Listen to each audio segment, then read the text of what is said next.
भारत में ऐसे कई खूंखार और सनकी डकैत हुए हैं जिन्होंने अपने अपने समय में लोगों के बीच खूब आतंक मचाया।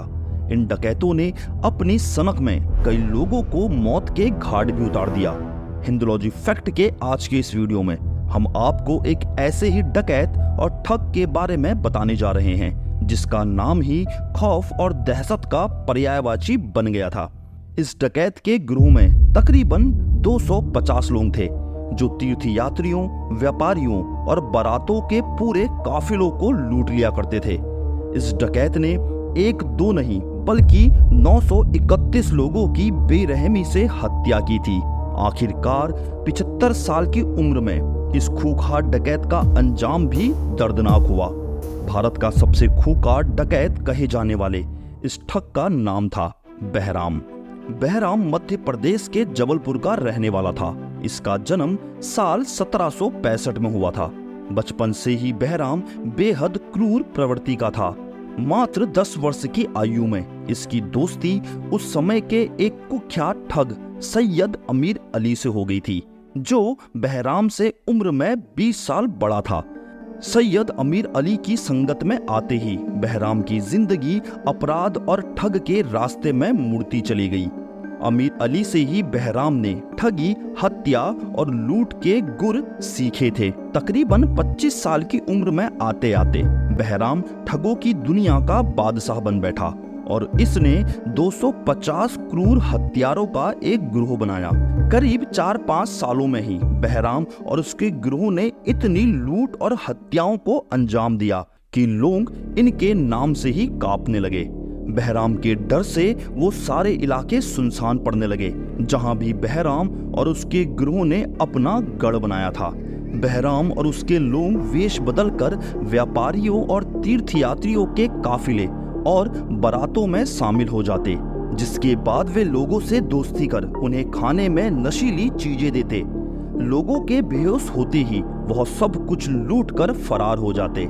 अगर इन्हें नशीली चीज खिलाने का मौका नहीं मिलता तो ये अपना दूसरा तरीका अपनाते, जिसमें ये मौका मिलते ही काफिले में शामिल एक एक व्यक्ति को मारकर मिट्टी में दफना देते थे, जिससे मारे गए लोगों की लाश कभी बरामद नहीं होती थी। बहराम के गिरोह ने तकरीबन 931 लोगों को मौत के घाट उतारा था, जिसमें से 200 हत्याएं अकेले बहराम ने की थी। लोगों को मारने के लिए बहराम एक खास तरीका अपनाता था। उसके पास हमेशा एक पीला रुमाल रहता था जिसमें एक सिक्का लगा होता था। बहराम अपने शिकार के गले में रुमाल का फंदा बनाता और फिर रुमाल में लगे सिक्के से गला घोंटकर उस इंसान की हत्या कर देता।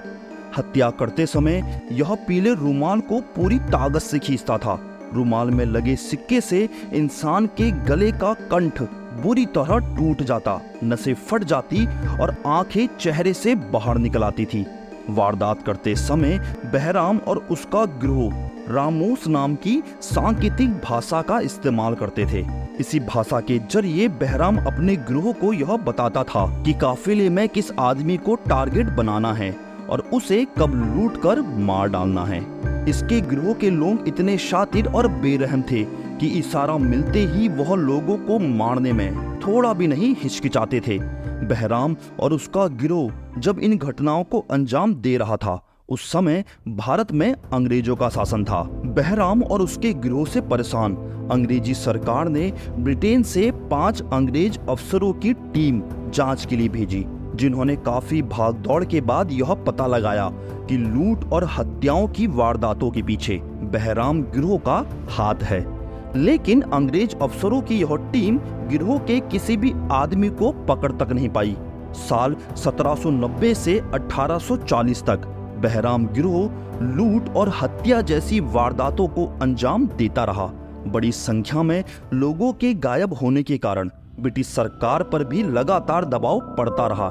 दबाव में आई ब्रिटेन सरकार ने 1822 में कैप्टन विलियम हेनरी स्लीमैन को भारत भेजा।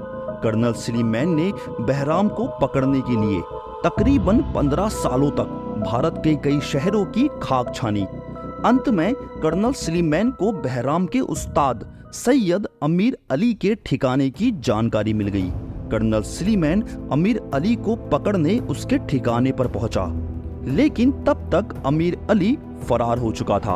अब कर्नल सुलेमान ने एक चाल चली और अमीर अली के परिवार के लोगों को गिरफ्तार कर लिया।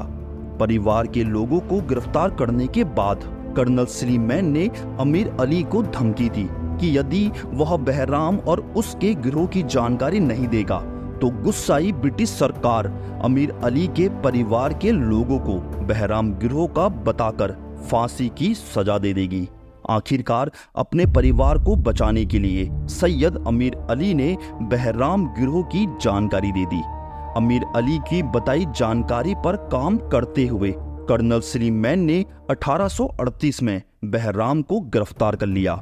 इस समय बहराम की उम्र तकरीबन 75 साल हो चुकी थी, लेकिन लूट और हत्या के मामले में बहराम अब भी उतना ही खूंखार और क्रूर था जितना कि 25 साल की उम्र में। 75 साल की उम्र में भी वह पूरे गिरोह का संचालन कर रहा था।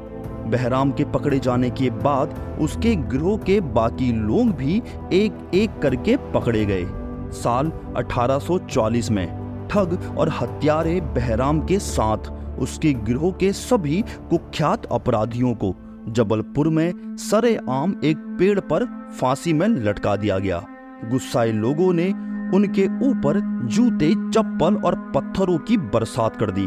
बहराम और उसका गिरोह तड़पा तड़पा कर मौत के घाट उतार दिया गया। इसके बाद ही देश से बहराम और उसके गिरोह का आतंक खत्म हो सका। तो आपको हिंदुलॉजी फैक्ट का यह रोचक वीडियो कैसा लगा? अगर आपको यह वीडियो पसंद आया तो वीडियो को लाइक, शेयर और चैनल को सब्सक्राइब जरूर कर लीजिएगा।